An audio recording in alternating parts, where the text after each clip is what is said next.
It's Tuesday, August 13th, 2019, and this is the Pro and the Con Show, and I am your host, Michael James Ott. Welcome to the show once again. This is live here at approximately 6 p.m. Central Time, 7 p.m. Eastern, 4 p.m. Pacific. So the intent of the show is to talk about the issues, talk about being better citizens, understanding things a little bit better, being open to opinions from others. And today I just wanted to touch upon one thing that has me concerned, and so it's not a it just is the appearance. So at least at this moment, it's the appearance of potential impropriety. What am I talking about?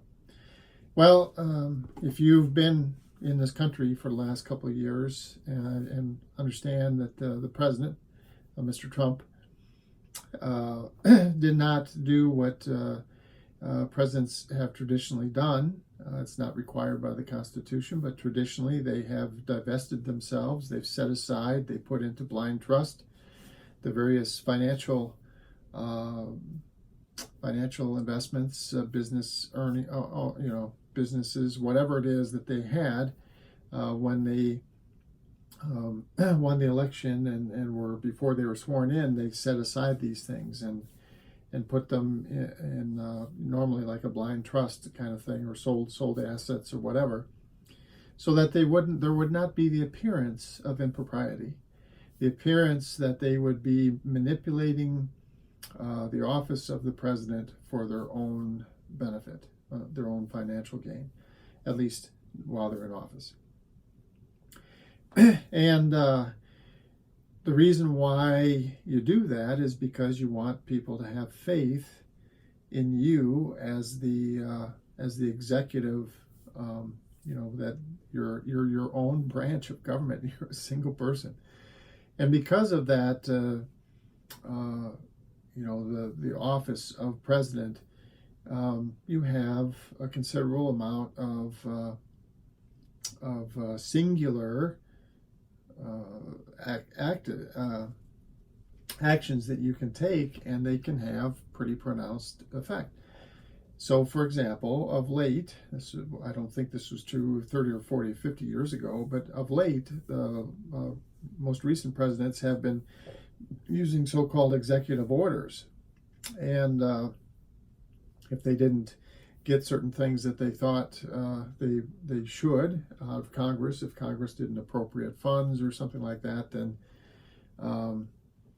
they would use executive order to change their policy of the government until such time that either the courts or Congress somehow overrode them.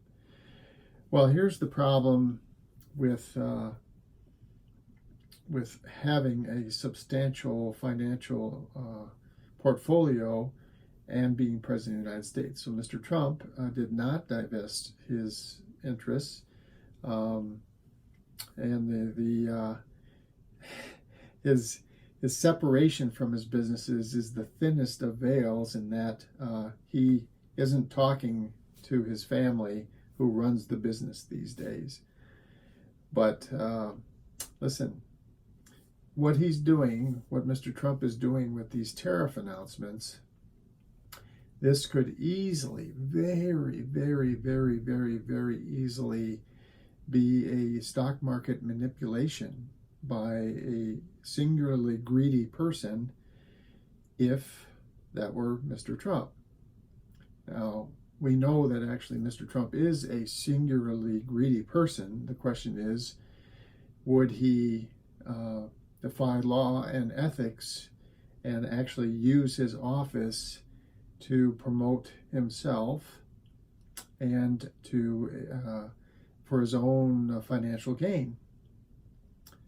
So that is a question that I leave to you to ask yourselves and answer for yourselves, knowing this person that you've been watching for a handful of years now on the national stage.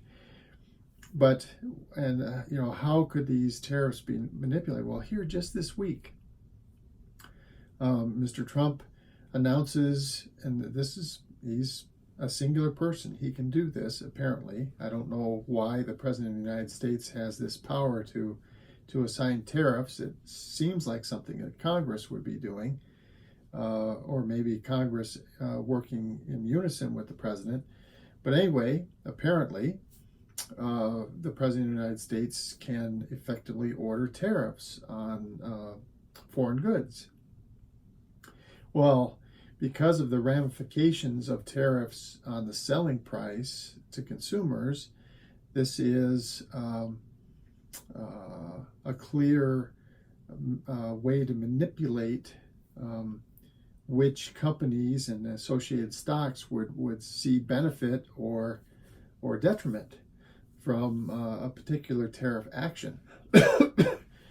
And you see this in the stock market just this week. So Trump announces, we're going to have additional tariffs on Chinese goods, and here's a list of these goods. And the Dow Jones Industrial Average, for example, drops whatever it was, 480 points in a day, or whatever it was, but it was a huge amount. And then, Mr. Trump, who could easily be reinvesting, because these transactions easily can occur in just minutes, if not seconds, he can, be switching the investment portfolio that he has, and then the next day he announces, we have decided to delay the tariffs for another couple of months. And what happens? Well, the Dow goes surging forward about 450 points or 500 points, whatever it's going to end up today. And, for the President of the United States, because he knows what he's going to announce, it's very easy to, I'm going to affect these products. And in fact, based on past announcements, he knows which stocks, based on past announcements, were volatile or made volatile, the price made volatile by this announcement of tariffs. So now he's got the list.